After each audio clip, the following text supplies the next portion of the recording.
Katie Lambert. I am from Step Forward Nutrition and Wellness, and I am a registered dietitian. Hi, I'm Taylor Geiger, Senior Editor at HealthyWay. So we're gonna make some smoothies today, but it's really important to kind of talk about the nitty-gritty about smoothies, because we can make something and think it's really healthy, but realize we added maybe too much of something and it could be really high in calories or really high in sugar. So we're gonna kind of focus on how do we make sure that our smoothies are good for us and nutritious. We're gonna start by focusing on what we would consider the base of the smoothie. Typical bases to start off with would be something like a milk or a juice or a water. This kind of provides the liquid for the smoothie. If you're doing milk, just choose one that works for your diet. For juice, try to choose 100% fruit juice with no added sugar. You can also add in Greek yogurt or regular yogurt, banana to make it kind of that creamy and smoothiness. So we are gonna start with our almond butter chocolate smoothie. A banana, a half a cup of oats. We're gonna do 1 serving of protein, and for this, we are focusing on a plant-based protein powder. Do a tablespoon of almond butter, a cup of the unsweetened almond milk. And I think we are good to go to blend it. Let's give this a whirl, shall we? Good. Good? Super good. Super good. You can taste the banana, the chocolate, everything's there.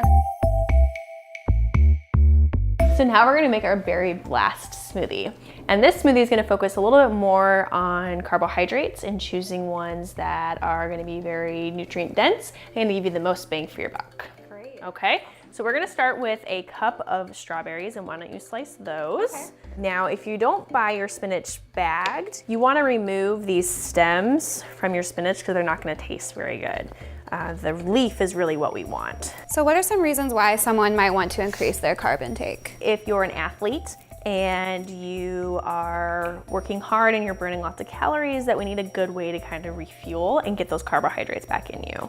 Another reason might be if you're having a meal like previously that has a little bit more protein, that has maybe minimal carbohydrate, this might be a good way to add more carbs into your diet. Or if you know someone who, let's say, has diabetes and we want them to follow a consistent carbohydrate diet, this would be a great way to kind of add more carbs into their diet.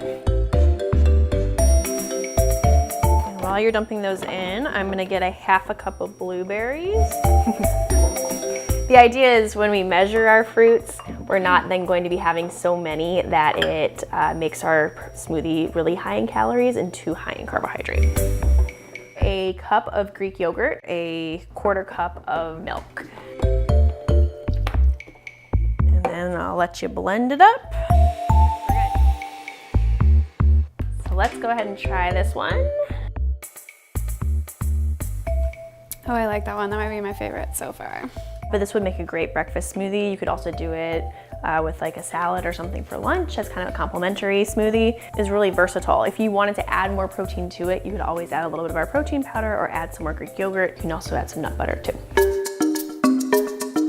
Now we're gonna make our blueberry avocado smoothie to incorporate healthy fats into our smoothies, okay? So to start off with, I'm gonna pass you the spinach to prep. You're welcome. And I'm gonna start with our avocado. So what are some reasons why someone might want to incorporate some more healthy fats into their diet?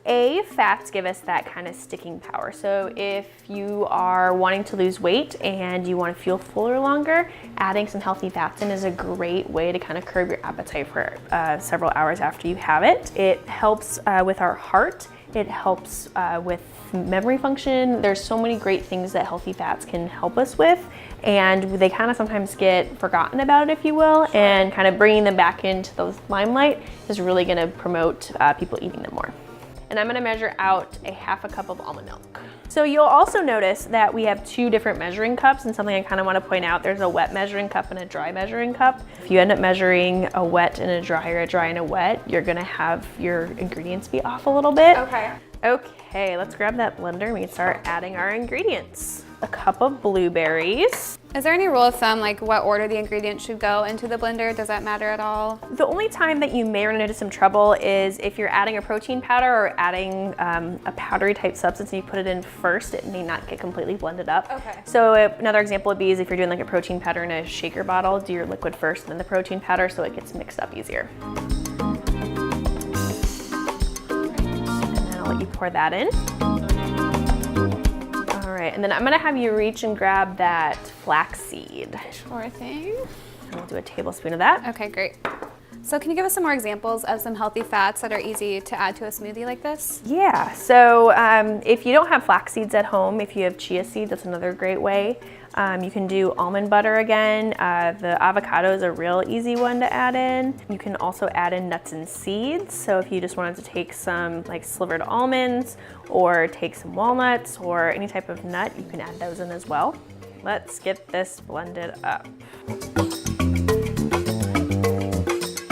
So while this one may not have the prettiest of colors, and sometimes smoothies take on interesting colors when we blend things up, I promise it does taste good. She's not lying, it does taste good. And you may notice this one's a little bit thicker because we added the avocado. It creates more of a creamy texture. If it's too thick, you can always add in a little bit of a little more almond milk. Great. Would you recommend any of these as like a meal replacement option, or are these more like supplemental with a regular meal schedule? You really could do them as meal replacements. It just depends upon the serving size. Thank you so much for your time today, Katie. You are so welcome. Happy to kind of come in and create some fun smoothies with you. Great. For more tips, go to HealthyWay.com.